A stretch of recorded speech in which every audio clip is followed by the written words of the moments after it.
What's going on, everyone? It's Fabiola from Real Estate Mastery University, and in this video we're diving into something that might make some of you sweat real estate math.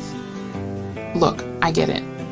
Not everyone's out here rocking a calculator 24/7, but the truth is, if you can conquer some basic formulas, you're golden.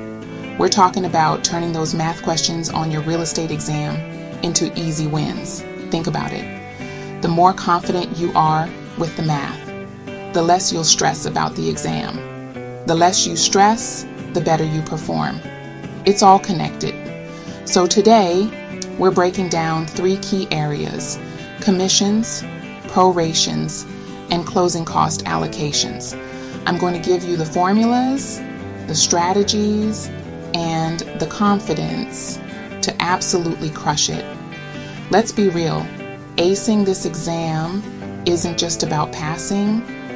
It's about opening doors to a whole new career, a whole new level of income. So grab your notebooks. Let's dive in and make this happen. Okay, let's start with the good stuff. Commissions. This is how you get paid in real estate, people. The formula is super simple. Sales price times commission rate equals total commission. Now, the commission rate can change depending on the deal, but let's say it's a cool 6%. You sell a house for $300,000. You multiply that by 0.06, remember, always convert percentages to decimals, and boom, $18,000 commission. But hold on, it gets even better. You're not taking home the whole $18,000. You split that with your broker. Let's say your split is 60%.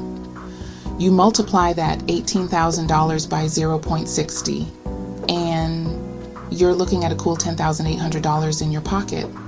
Not bad for a single sale, right? See, I told you, this wasn't rocket science. Just a couple of multiplications, and you're well on your way to calculating your earnings. Remember, the more you practice this, the faster and more confident you'll become. All right, let's talk about prorations. Essentially, this is just splitting costs fairly between the buyer and seller, like property taxes, insurance, HOA dues, or rent. The key here is the daily rate, which you get by dividing the annual amount by 360 days. Most exams use this 360-day year for simplicity. Let's say you have annual taxes of $3,600 and the closing date is March 15th. The seller is responsible for January 1st to March 15th, which is 75 days. So you divide $3,600 by 360 to get a daily rate of $10. Multiply that by 75 days and you have a $750 credit to the buyer. Prorations can seem tricky at first, but trust me, once you get the hang of calculating the daily rate and figuring out who owes what, it's smooth sailing from there. Remember, practice makes perfect. Chapter 3, closing cost allocations.